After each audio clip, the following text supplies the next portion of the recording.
Segment Tesha, Nikud Arba, Nikud Dalet. Va'ani ashuva midarki hara'a. Va'ani ashuva midarki hara'a. In this segment, you'll learn how to express what you as an individual feel determined or resolved to do. Have you ever found yourself in a situation where you knew what action you must take, but found it difficult to summon the resolve to take that step? Hebrew has a concise way to indicate that an individual is coaxing or even commanding him or herself into a particular action. The form that's used is a cohortative, which we met in the previous segment, but now we'll concentrate on the singular number. So these are I statements. The heading for this segment provides us one example. Va'ani ashuva midarki hara'a. Here we find the Ninevite king in the Jonah episode saying, "As for me," that's the function of va'ani, a redundant pronoun. "As for me, I will," or "I am resolved to turn." That reflects the verb ashuva, a first-person singular, and it's cohortative. I am resolved to turn from my wicked way. Unlike the plural cohortative, which summons a group to action, the singular cohortative directs a command towards one's own self. The singular form is spelled along the lines of the plural form. That is to say, we begin with the appropriate yuktol form, in this case, ashuv, and then we add to it the suffix kametz he, ashuva. This means I am resolved to turn. Let's see how the singular cohortative is expressed for the same trio of verbs that we use to explore the plural cohortative, namely darash, halach, and shuv.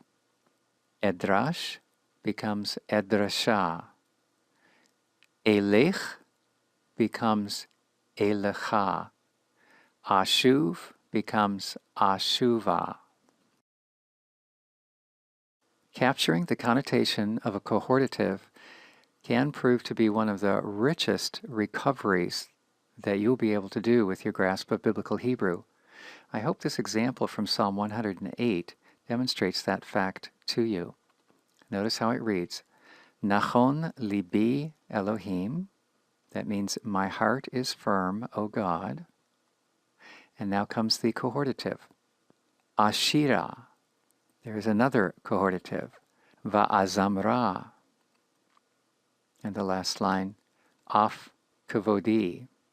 Some biblical translators have rendered the verbs Ashira and Azamra as simple future expressions, even though they are expressly spelled as cohortatives.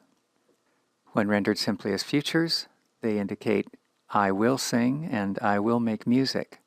But unfortunately, this misses the inner coaxing of the self that is denoted by the poet's choice to employ a cohortative in this soliloquy. What we find in actuality is that the poet is charging himself or herself to sing, despite the fact that he does not feel inclined to sing at the time of composition. This fact, this negative circumstance, is clarified by the poet's plea for rescue that we find in verse 7. The very fact that he must urge himself to sing may comprise a focal message which the poet was trying to convey to his audience. Be on the lookout for cohortatives. Notice that at times a standard English translation may not take the extra step to reflect the cohortative tone in the English version, and watch for ways that you can recover that and consequently tap in more carefully to what the poet was intending to convey.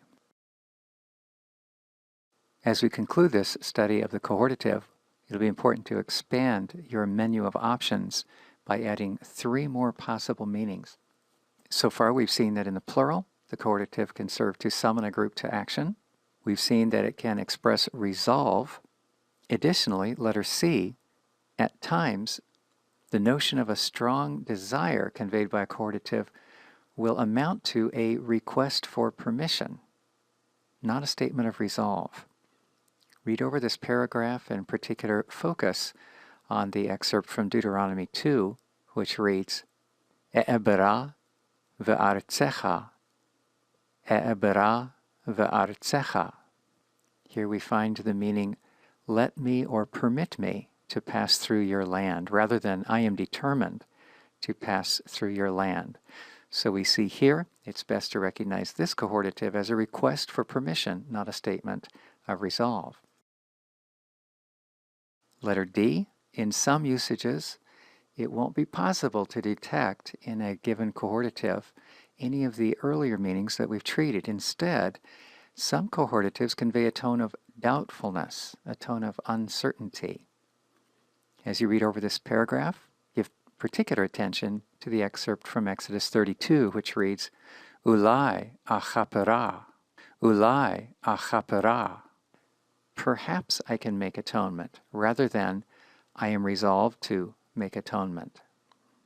If we have identified accurately the appropriate inference of this particular use of a cohortative, then Moses was signaling that as he understood it, his odds of securing atonement on Israel's behalf were less than even.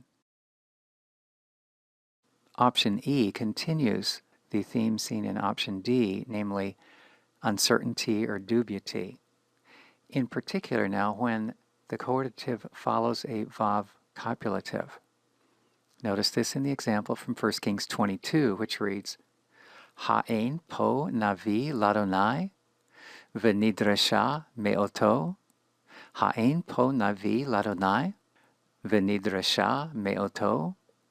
We're focusing on v'nidresha, pointing out that it is a cohortative, and it's preceded by a vav copulative, that is vav with a shavah, and no dagesh in the prefix of the yictol that follows. This combination conveys uncertainty or dubiety. The upshot of identifying this particular occurrence of the cohortative as conveying uncertainty or dubiety is this. It suggests that here we find the cohortative's notion of desire, for in fact Jehoshaphat desired to confer with a prophet of the Lord. That desire, however, is mixed with uncertainty, so that the longing is diluted with doubt. To summarize then, we have seen that the cohortative can help to convey the following meanings. A, it can summon a group to action. B, it can convey a strong desire or resolve. C, it can request permission. D, it can inject a measure of uncertainty. And E, that uncertainty may appear as part of a dependent clause.